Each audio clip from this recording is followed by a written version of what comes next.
Assalamualaikum warahmatullahi wabarakatuh. Apa kabar mahasiswaku? Hari ini kembali lagi sama saya di mata kuliah Psikologi Perkembangan. Dan hari ini yang akan kita bahas adalah periode pranatal dan masa bayi. Saya akan share screen, tapi seperti biasa sebelumnya silahkan teman-teman komen kehadiran teman-teman di kolom komentar. Oke? Nah, ini adalah pembahasan kita hari ini. Ya, sebentar. Nah, ini adalah pembahasan kita hari ini terkait periode prenatal dan masa bayi. Yang pertama yaitu perkembangan prenatal. Merupakan perkembangan awal dari manusia yang dimulai dari pembuahan, ya, terjadi dari pertemuan sel sperma dengan sel telur. Kemudian kalau sel telurnya yang telah matang tadi dibuahi oleh sel sperma yang matang, akhirnya akan menjadi sel-sel baru dan membentuk zigot. Pembuahan ini menandakan berfungsi dengan baiknya organ reproduksi manusia. Menurut William Salebach, periode prenatal atau pralahir merupakan masa kritis bagi perkembangan fisik, emosi, dan juga mental bayi. Ini adalah masa mulai terbentuknya kedekatan antara bayi dan orang tua dengan konsekuensi yang akan berdampak panjang, terutama yang berkaitan dengan kemampuan dan kecerdasan bayi dalam kandungan. Menurut Harlock, masa prenatal ini memiliki 6 ciri penting. Pertama, terjadinya pembauran sifat-sifat yang diturunkan oleh kedua orang tua janin. Yang kedua, pengaruh kondisi dalam tubuh ibu. Yang ketiga, kepastian jenis kelamin. Yang keempat, pertumbuhan cepat. Yang kelima, mengandung banyak bahaya fisik dan psikis. Dan yang keenam, membentuk sikap-sikap yang baru diciptakan. Sebelum dan sesudah lahir, perkembangan terus berlangsung mengikuti dua prinsip. Yang pertama, prinsip cephalocaudal, bahwa perkembangan berlangsung dari kepala ke bagian bawah tubuh. Kepala, embrio, otak, dan mata terbentuk paling awal dan berukuran besar serta tidak proporsional sampai bagian-bagian tubuh lain ini terbentuk.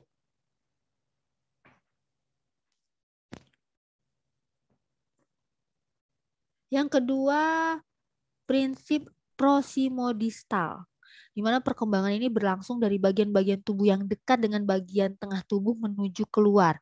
Kepala dan dada embrio terbentuk sebelum terbentuknya tungkai dan lengan serta kaki terbentuk sebelum terbentuknya jari tangan dan kaki.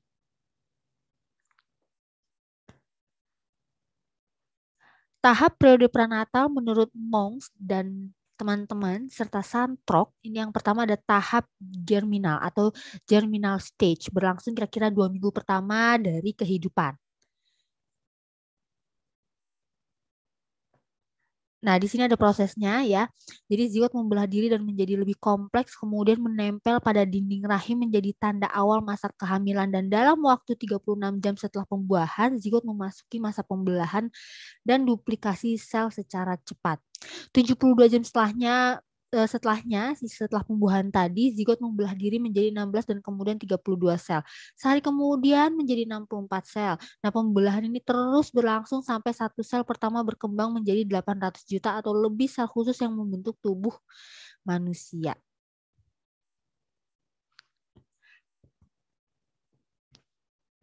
Blastosis dibedakan menjadi 3 lapisan, yaitu ektoderma, lapisan paling atas, kemudian endoderma, lapisan bawah ya, kemudian mesoderma yaitu lapisan tengah.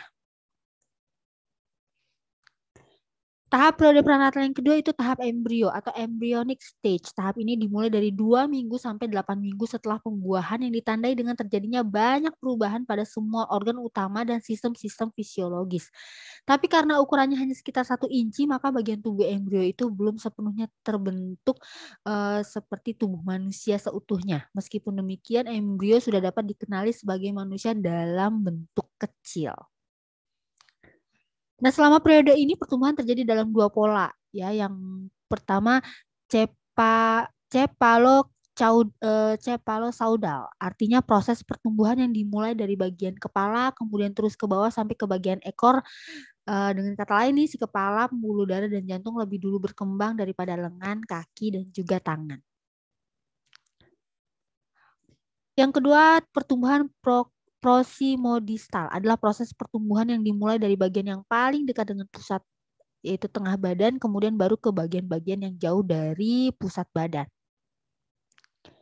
Nah, dalam periode ini terdapat 3 sarana penting yang membantu perkembangan struktur si bayi, yaitu kantong amniotik, tali pusar, dan juga plasenta. Yang pertama, kantong amniotik berisi cairan amniotik merupakan cairan bening tempat embrio mengapung dan berfungsi sebagai pelindung dari goncangan fisik dan perubahan temperatur. Kemudian ada plasenta, adalah suatu tempat pada dinding peranakan di mana ibu mensuplai oksigen dan bahan-bahan makanan dan si bayi ini mengembalikan sisa buangan dari aliran darahnya. Jadi si plasenta ini merupakan sarana penghubung antara ibu dan embrio. Kemudian tali pusar adalah saluran lembut yang terdiri atas pembuluh-pembuluh darah yang berfungsi menghubungkan embrio dengan plasenta.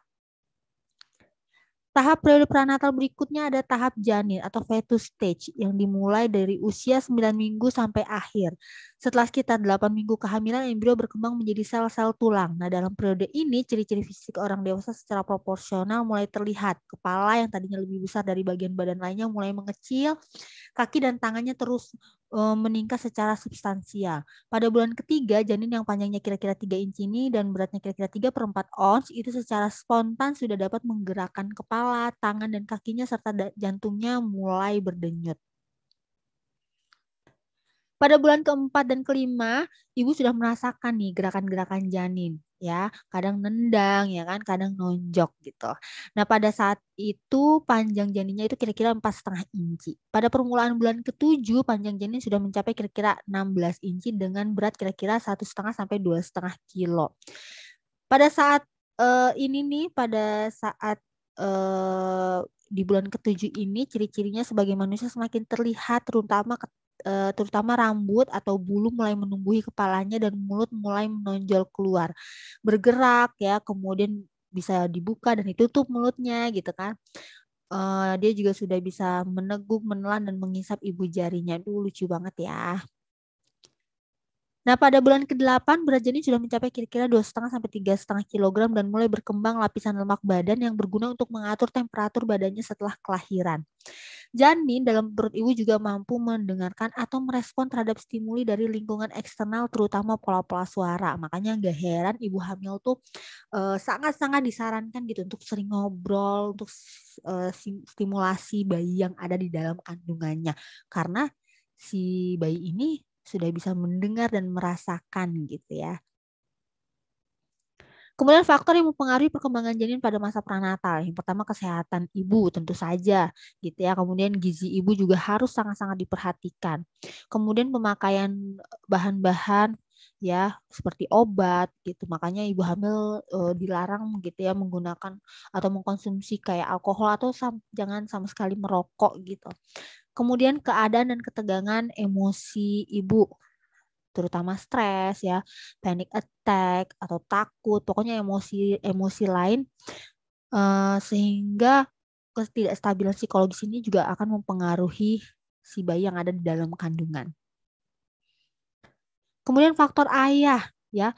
Ayah juga berperan penting nih dalam perkembangan optimal janin. Jadi ayah tugasnya simpel sebenarnya gitu ya, memberi perhatian, kasih sayang untuk istri dan juga anak yang ada di dalam kandungan sang istri gitu. Jadi harus membuat emosi sang istri, sang ibu itu stabil gitu ya. Jadi harus dibikin happy terus istrinya supaya kenapa? Karena itu juga akan mempengaruhi emosional dan kondisi bayi yang ada di dalam rahim si ibu.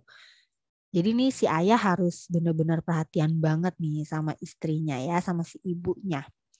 Berikutnya ada tahap-tahap kelahiran menurut Santrok. Tahap pertama terjadi kontraksi peranakan yang berlangsung 15-20 menit pada permulaan dan berakhir hingga 1 menit.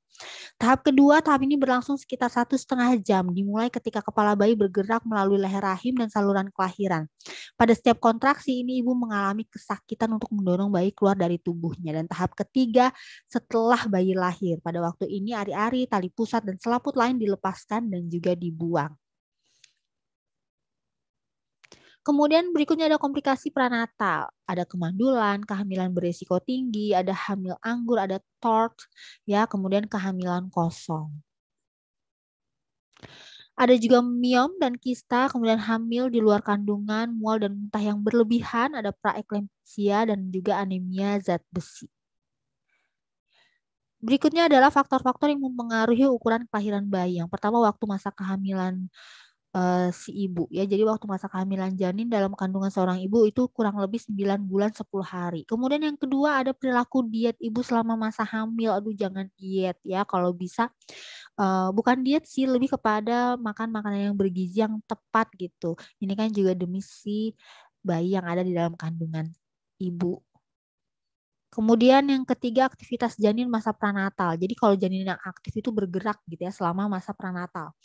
Ini merupakan ciri calon bayi yang sehat dan normal karena energi tubuhnya dapat tersalurkan dengan baik. Sebaliknya, kalau janinnya malas bergerak, pasif dan banyak tidur, cenderung tumbuh berkembang menjadi bayi yang obesitas atau gemuk. Berikutnya, kondisi kelahiran mempengaruhi perkembangan bayi pasca lahir. Yang pertama, jenis persalinan, ada persalinan normal atau spontan.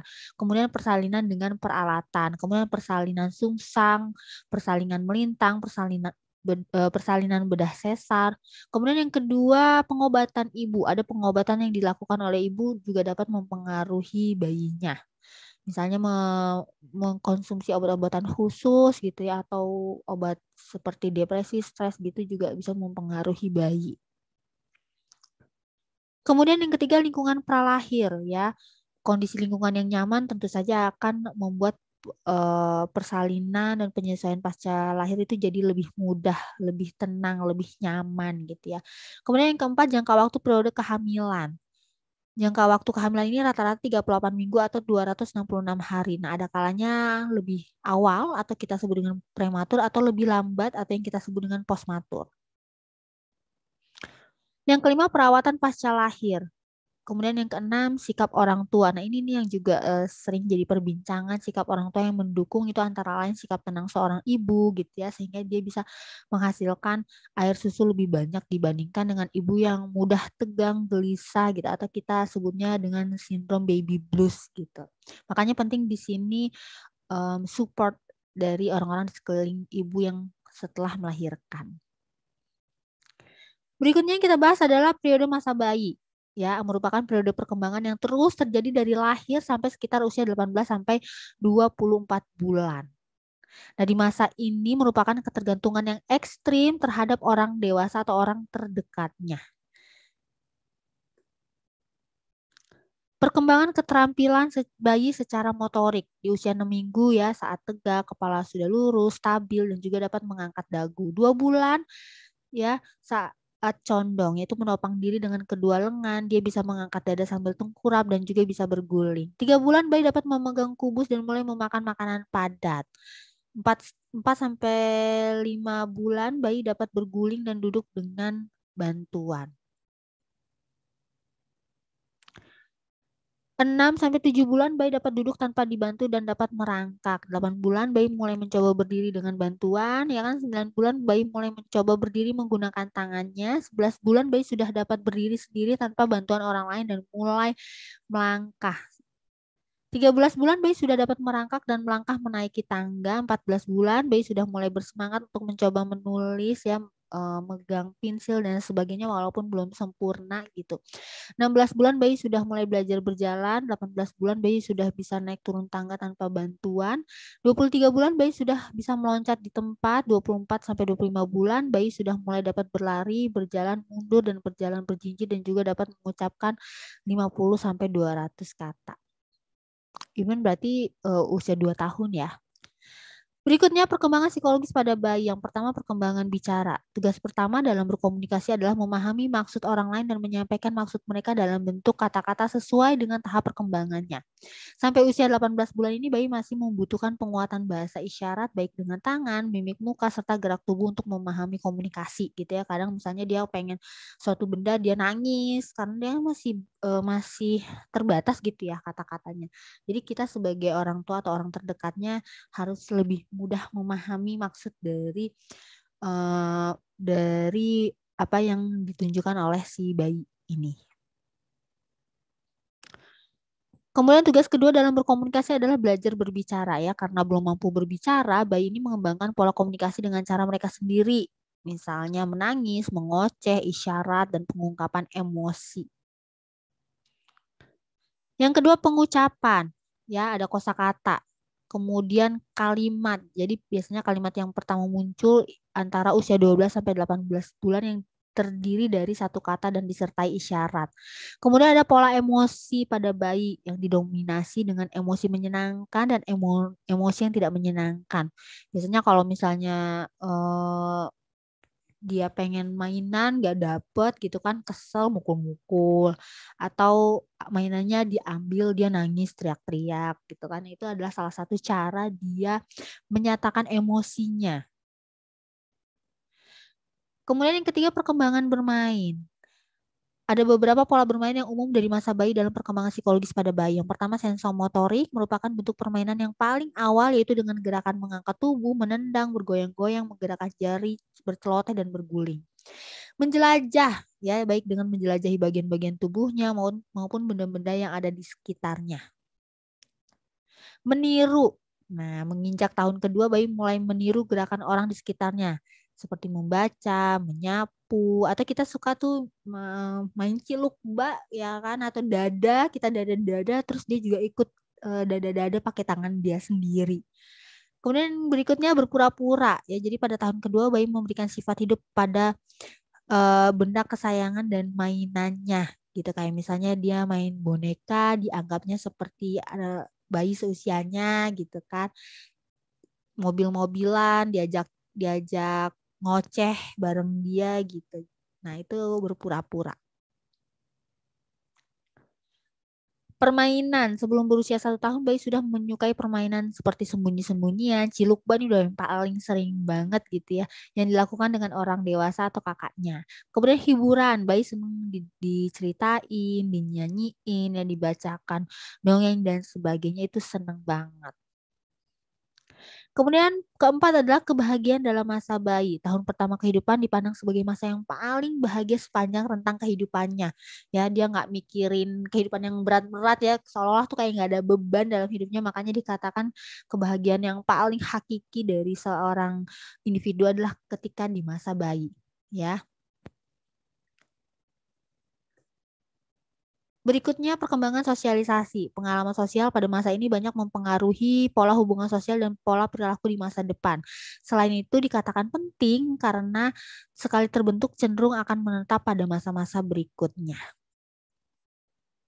Perkembangan emosi, ya kan, pada bayi umur 12 bulan juga ditandai dengan kemampuan yang dimilikinya dalam merespon ucapan orang dewasa yang ia dengar sebagai bentuk dari emosi yang dirasakan atas ucapan tersebut.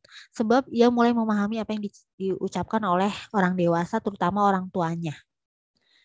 Jadi di usia 12 bulan ini bayi akan jauh lebih mudah diajak ngobrol dua arah gitu ya oleh orang tuanya atau oleh orang yang ada di sekitarnya.